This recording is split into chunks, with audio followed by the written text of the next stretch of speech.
혹시 나도 일 잘하고 싶다 이런 생각 자주 하시나요? 근데 막상 어디서부터 뭘 해야 할지 좀 막막할 때가 있죠?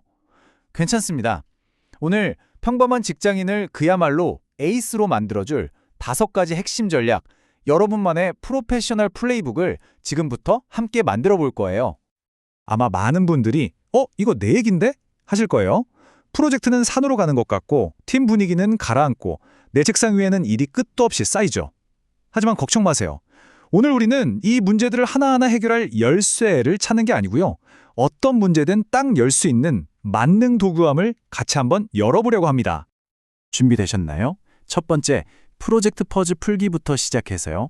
팀 동기부여, 내 업무 마스터하는 법, 협상의 기술, 그리고 마지막 디지털 성장까지 여러분을 위한 5가지 성공 전략 바로 시작합니다. 자, 첫 번째 도구입니다. 프로젝트 퍼즐 풀기. 우리 다 경험 있잖아요? 야심차게 시작했는데 어쩐지 프로젝트가 길을 잃고 막 헤매는 그런 경우요. 이 혼돈 속에서 어떻게 명확한 길을 찾아낼 수 있을까요? 사실 프로젝트를 성공시키는 비결은 의외로 간단할 수 있어요. 실패하는 이유를 미리 아는 거죠. 지금 보시는 이 목록, 이게 바로 프로젝트를 망치는 주범들입니다. 놀랍게도 무슨 대단한 기술적 결함이 아니에요. 대부분 이런 기본적인 것들을 놓쳐서 문제가 생깁니다. 소통이 안 되면 같은 배를 타고도 서로 다른 방향으로 노를 젓는 거고요. 작은 리스크 하나 무시했다가 프로젝트 전체가 위험해지는 거죠. 그럼 해결책은 뭘까요? 바로 이 3가지 단계가 톱니바퀴처럼 맞물려 돌아가게 만드는 겁니다. 첫째, 명확한 목표라는 등대를 딱 세워서 모두가 같은 곳을 보게 만들고요. 둘째, 그 길에 숨어있는 리스크라는 암초를 미리 파악해서 피할 계획을 세우는 거예요. 마지막으로 소통과 리더십이라는 강력한 엔진으로 배를 힘차게 앞으로 밀어주는 거죠. 이 3가지가 착착 맞물리면 프로젝트는 순항할 수밖에 없습니다.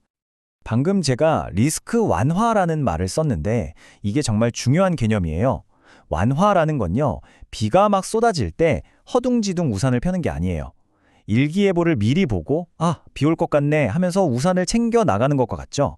그러니까 문제가 터진 다음에 수습하는 게 아니라 애초에 충격을 최소화하기 위해서 미리 움직이는 능동적인 관리를 뜻합니다. 이 작은 차이가 프로젝트의 성패를 가릅니다. 자, 이제 프로젝트라는 하드웨어는 어느 정도 갖춰졌습니다. 그럼 이제 소프트웨어를 다뤄야겠죠? 두 번째 도구는 바로 팀의 심장, 동기부여에 대한 이야기입니다. 맞아요. 계획이 아무리 완벽해도 그걸 실행하는 팀원들에게 열정이 없다면 다 소용없겠죠. 동기부여가 떨어진 팀은 글쎄요, 엔진 꺼진 스포츠카나 마찬가지 아닐까요? 어떻게 다시 시동을 걸 수 있을까요? 답은 바로 여기에 있습니다. 왼쪽은 팀의 에너지를 쭉쭉 빼앗는 행동들이고요. 오른쪽은 반대로 에너지를 팍팍 채워주는 행동들이죠. 여기서 진짜 재밌는 건 동기부여라는 게 꼭 뭔가를 더 해줘야 생기는 게 아니라는 거예요. 때로는 해로운 행동을 멈추는 것만으로도 시작될 수 있다는 거죠. 작은 성공이라도 함께 축하해주고 믿고 맡길 때 팀원들은 비로소 스스로 움직이기 시작합니다. 이 차트를 한번 보세요. 동기부여라는 게 무슨 마법 같은 하나의 해결책이 아니라는 걸 알 수 있죠. 여러 요소가 조화롭게 섞인 하나의 레시피 같은 거예요. 명확한 목표라는 뼈대를 세우고 그 위에 인정, 성장, 자율성, 그리고 좋은 문화라는 살이 붙을 때 비로소 살아 움직이는 최고의 팀이 만들어지는 겁니다. 자, 이제 3번째 도구로 넘어가 보겠습니다. 결국 팀의 성과는 개개인의 성과가 모여서 만들어지는 거잖아요. 산더미처럼 쌓인 업무 속에서 어떻게 나 자신을 체계적으로 관리할 수 있을까요? 일이 막 쏟아져서 정신이 하나도 없을 때 바로 이 표가 여러분의 구원투수가 되어줄 겁니다. 이름은 긴급성 중요성 매트릭스인데요. 간단해요. 내 모든 일을 이 4개의 칸에 한번 던져보는 거예요. 재밌는 건 우리 대부분이 저기 왼쪽 아래 급하긴 한데 별로 안 중요한 일에 허우적대면서 시간을 다 보내거든요. 근데 진짜 성공하는 사람들은 어디에 집중하냐? 바로 저기 오른쪽 위, 중요하지만 급하지는 않은 일에 시간을 투자합니다. 여기가 바로 여러분의 미래를 만드는 영역인 거죠. 그럼 이걸 어떻게 쓰냐고요? 방법은 간단해요. 일단 할 일을 싹 다 적어요. 그리고 이 4군데로 분류하는 겁니다. 위임하기에 들어간 일은 과감하게 다른 사람에게 넘기고요. 제거하기에 있는 일은 미련 없이 지워버리세요. 그리고 제일 중요한 수행하기와 결정하기 영역의 일을 위해서 내 달력에 나만의 시간을 딱 확보해두는 겁니다. 이게 바로 시간에 끌려다니는 게 아니라 시간을 지배하는 첫걸음이에요.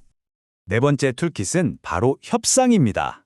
생각해보면 직장 생활이라는 게 크고 작은 협상의 연속이잖아요. 연봉 협상 같은 큰 것부터 사소한 업무 조율까지 어떻게 하면 나도 좋고 상대방도 좋은 그런 윈윈 결과를 만들 수 있을까요? 이거 정말 중요한 질문이죠. 많은 사람들이 협상을 내 파일을 한 조각이라도 더 가져오는 싸움이라고 생각하는데 진짜 고수들은요. 이 파이 자체를 어떻게 하면 더 키울 수 있을까를 함께 고민하는 게임으로 접근합니다.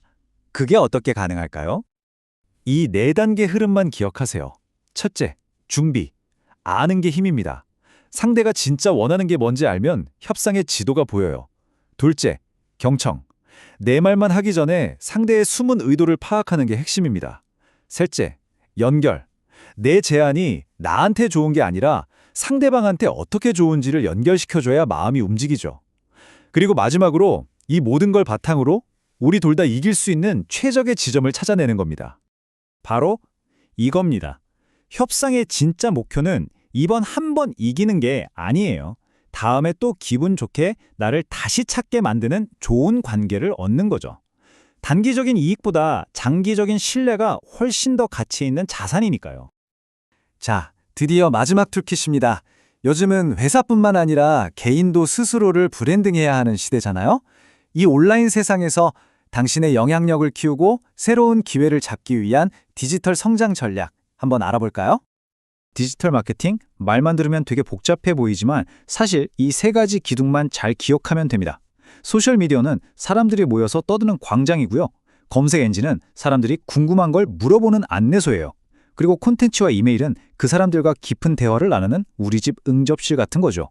이 세 공간을 어떻게 잘 연결해서 활용하느냐가 핵심입니다. 그래서 여러분의 디지털 툴킷은 이렇게 구성되어야 합니다. 먼저 웹사이트는 여러분의 온라인 본부, 베이스캠프예요. 콘텐츠는 사람들을 그 베이스캠프로 이끄는 아주 매력적인 초대장이고요. 소셜미디어는 그 초대장을 널리 퍼뜨리는 확성기 역할을 하는 거죠. 그리고 이메일은 한번 찾아온 손님과 꾸준히 관계를 맺는 비결입니다. 여기서 제일 중요한 건 이 모든 도구들이 통일된 브랜딩이라는 하나의 목소리를 내야 한다는 거예요. 자, 오늘 함께 살펴본 5가지 툴킷 한번 정리해 볼까요? 프로젝트는 명확함으로, 팀은 동기부여로, 내 업무는 우선순위로, 관계는 윈윈 협상으로, 그리고 나의 미래 성장은 디지털 전략으로 이끌어 가세요. 이 5가지가 여러분의 커리어를 든든하게 지켜줄 강력한 무기가 될 겁니다.